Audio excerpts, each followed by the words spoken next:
Hello, welcome to my YouTube channel Bookworm. Let us start book summary video.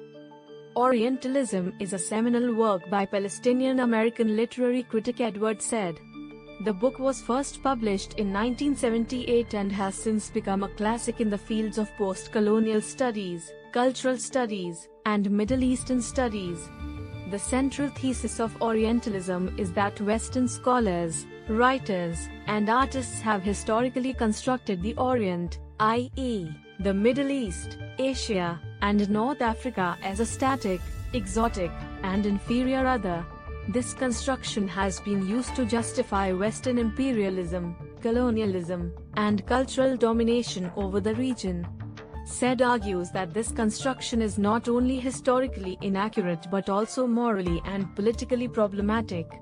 Said traces the history of Orientalism from its origins in European colonialism to its contemporary manifestations in the media, literature, and politics. He shows how Orientalist scholars and artists have created a fantasy of the Orient as a place of mystery, sensuality, and irrationality, where Westerners can project their desires and fears. This construction has served to justify Western intervention in the region, from the colonial era to the present. One of the key takeaways from Orientalism is the idea that knowledge is always political. Said argues that Orientalist knowledge is not neutral or objective but is shaped by the interests and ideologies of the scholars and artists who produce it. He shows how Orientalist discourse has been used to justify Western domination over the Orient and to silence the voices of the people who live there. Another key takeaway is the idea that the Orient is not a static, monolithic entity but a complex and diverse region with its own history, culture, and politics. Said challenges the Orientalist idea of the Orient as a timeless and unchanging place and shows how this construction has erased the diversity and complexity of the region.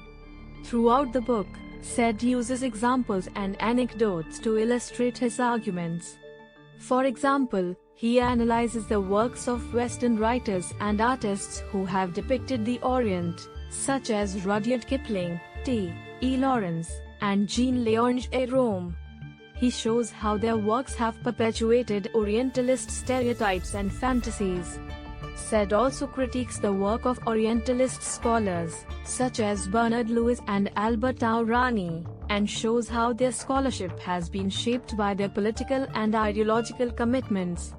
He argues that their work has perpetuated the myth of the clash of civilizations between the West and the Islamic world. One of the strengths of Orientalism is its rigorous and detailed analysis of Western representations of the Orient.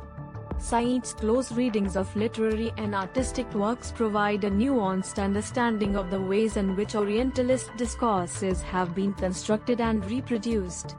Another strength is Said's call for a more pluralistic and democratic approach to knowledge production. He argues that Western scholars should engage with the voices and perspectives of the people who live in the Orient and that they should work to dismantle the hierarchies of power that have historically shaped knowledge production. However, some critics have argued that Orientalism overgeneralizes the relationship between the West and the Orient and that it ignores the agency of the people who live in the region. Others have argued that Said's work essentializes the Orient as a fixed and unified entity and that it overlooks the internal diversity and complexity of the region. In conclusion, Orientalism is a groundbreaking work that has had a profound influence on the fields of post-colonial studies, cultural studies, and Middle Eastern studies.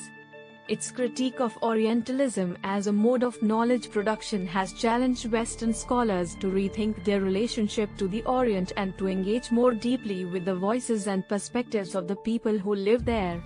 Thanks for watching. Amazon purchase link is in description, do check it. If you like this book review, do like this video and subscribe to Bookworm YouTube channel for freshly brewed content.